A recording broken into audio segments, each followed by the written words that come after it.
కొంచెం ప్రాధాన్యత సంతరించుకున్న అంశం కాబట్టి దీన్ని రేపొద్దున కులంకషంగా దీని గురించి చర్చించి వెంటనే చర్యలు తీసుకుంటామని చెప్పేసి న్యాయమూర్తి గారు చెప్పడం జరిగింది. అదే విధంగా రేపొద్దున ఫస్ట్ అవర్స్ లోనే ఫస్ట్ కేసుగా మనది లంచ్ మోషన్ తీసుకుంటానని చెప్పడం కూడా జరిగింది. అయితే ఇప్పుడు అసలు ఈ లంచ్ మోషన్ మూవ్ చేయడానికి కారణం మీ అందరికీ తెలుసు. పంజాగుట్ట ఎవరైతే సిఐ గారు ఉన్నారో ఈ పరిణామాలు చోటు చేసుకోవటం తెలంగాణ ప్రజలు ఆంధ్ర ప్రజలందరూ చూస్తూనే ఉన్నారు. అయితే ఆయన చేసినటువంటి చర్య మీరందరూ గమనించండి. మీడియా ముఖంగా నేను మీ అందరికీ విజ్ఞప్తి చేస్తున్నా. అడ్వకేట్ సుబ్బు అనే వ్యక్తి పేదల తరపు నుంచి ఎన్నో సంవత్సరాల నుంచి వాదిస్తూ కొట్లాడుతున్నటువంటి వ్యక్తి. అయితే ఈ రోజు ఇక్కడ ఒక సెలబ్రిటీ కేసు ఉందో దాన్ని కాపాడడం కోసం, ఆ ఇష్యూని బయటకు రాకుండా ఉండడం కోసం, దీన్ని బయట ప్రపంచానికి రాంగ్ గా పోర్ట్రే చేయడం కోసం నా ఎంటైర్ లైఫ్ నే ఆయన అంటే ఒక మాయను అంటే ఒక మచ్చ నా జీవితంలో మిగిల్చి నా కెరీర్ నే క్లోజ్ చేయాలని పెద్ద కుట్ర జరిగింది. మిత్రులారా, మీ అందరికీ తెలుసు. వాళ్ళంతా పొల్యూడ్ అయ్యి నా మీద ఎటువంటి చర్య చేశారో మీడియా మిత్రులందరూ కూడా మీరు చూశారు. వాళ్ళు నన్ను థ్రెటన్ చేసి వాళ్ళు హారబుల్ గా 30-40 మంది పోలీసులు నా వెనక ఉండి నా మీద నేను తాగలేదు ముర్రో అని చెప్పినప్పటికీ కూడా వినకుండా నేను అప్పటికి స్ట్రాంగ్ గా ఖండించా. నేనేమన్నా బైక్ డ్రైవ్ చేసుకుంటూ వచ్చానా? అది ఏదైతే నా పర్సనల్ రైట్స్ ఏవైతుందో అవి వైలేషన్ చేసినట్లు అని చెప్పేసి నేను అభ్యర్థించినప్పటికీ కూడా అతను అమర్యాదగా మాట్లాడి బలవంతంగా నా మీద బ్రీత్ అనలైజర్ టెస్ట్ ని నువ్వు చేయకపోతే నీ మీద ఎఫ్ఐఆర్ చేస్తానే ధోరణిలో, అంటే న్యాయవాదులు అంటే కనీస గౌరవ మర్యాదలు లేకుండా, న్యాయ వ్యవస్థ పైన ఎటువంటి చిన్నటి గౌరవ మర్యాదలు లేకుండా ఆయన ప్రవర్తించినటువంటి తీరు చాలా జిగుప్సాకరం.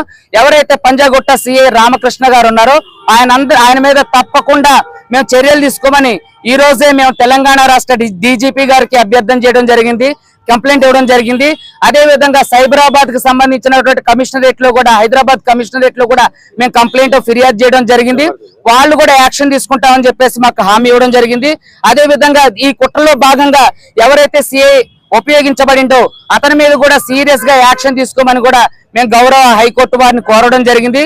12వ నెంబర్ కోర్టులో ఉన్నటువంటి జడ్జి గారు దీని మీద సీరియస్ గా స్పందించి ప్రాధాన్యత సంతరించుకున్న అంశం కాబట్టి ఖచ్చితంగా రేపు మార్నింగ్ ఖచ్చితంగా లంచ్ మోషన్ లో మొదటి కేసుగా తీసుకొని దీన్ని విచారించి తీవ్రమైన చర్యలు తీసుకుంటామని చెప్పి మాకు హామీ ఇవ్వడం జరిగింది.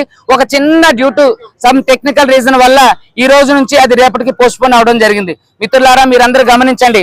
ఒక సెలబ్రిటీని కాపాడడం కోసం తన వెనుకున్నటువంటి నెట్వర్క్ ను ఉపయోగించుకొని, తను ఎంతో పెద్ద నెట్వర్క్ ను ఉపయోగించి ఈ రోజు న్యాయ వ్యవస్థని అవమానకరం చేసినటువంటి మంగ్లీ గారిని ఎట్టి పరిస్థితుల్లో వదిలేది లేదు. ఆవిడ చాలా వరకు అబద్ధపు ప్రచారం చేస్తుంది. నేను చాలా సార్లు మీడియా ముఖంగా కూడా చెప్పా, ఒక్క ఆధారాన్ని ప్రవేశపెట్టండి అని చెప్పి నేను ఎన్నోసార్లు అడిగా. ఈ రోజు కూడా నేను మీడియా ముఖంగా ఛాలెంజ్ విసిరా. 12 గంటలకి మీరు కోర్టు దగ్గరకు వస్తే ముఖాముఖిగా మాట్లాడదామని కూడా చెప్పా. ఆవిడ ఛాలెంజ్ స్వీకరించలేదు. ఎటువంటి చిన్న ఎవిడెన్స్ కూడా ఇప్పటి వరకు మంగ్లీ గారు ఇవ్వలేదు. నా మీద చేస్తున్నటువంటి ఆరోపణలకు సంబంధించి ఒక్క ఆధారం, అవన్నీ కూడా నిరాధారమైనవి.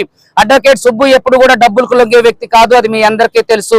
మీడియా మిత్రులందరికీ దయచేసి నేను చెప్పేది ఏంటంటే, ఆవిడ చెప్పేటటువంటి అసత్య ప్రచారాలని నమ్మొద్దు. తెలంగాణ ప్రజల మద్దతు అంతా ఎవరి వైపు ఉందో మీరు చూస్తున్నారు. ఎంతో మంది బాధితులు 4-5 రోజుల నుంచి ఇంటికి వెళ్లకుండా, తిండి లేకోకుండా రోడ్డు మీద పస్తులుంటూ మాకు సపోర్ట్ చేస్తూ సహకారాలు అందించడం జరుగుతుంది. కాబట్టి ఇలాంటి కేసుల్లో, ఇలాంటి ఇన్ఫ్లుయెన్స్డ్ కేసుల్లో పోలీసులు ప్రవర్తించిన తీరు చాలా జిగుప్సాకరమైనది. కాబట్టి వీరిని వెంటనే శిక్షించి న్యాయ వ్యవస్థలో ఉన్నటువంటి న్యాయవాదులను కాపాడాలని, ఏదైతే అడ్వకేట్ ప్రొటెక్షన్ యాక్ట్ ఇంకా ఇంప్లిమెంట్ కాలేదో అది ఇంప్లిమెంట్ అయిన తర్వాత కూడా ఇలాంటి చర్యలు పునరావృతం కాకుండా చూడాలని తెలంగాణ న్యాయ వ్యవస్థకు, అదే విధంగా తెలంగాణలో ఉన్నటువంటి పోలీసు ఉన్నతాధికారులను కోరుకుంటున్నా. Thank you.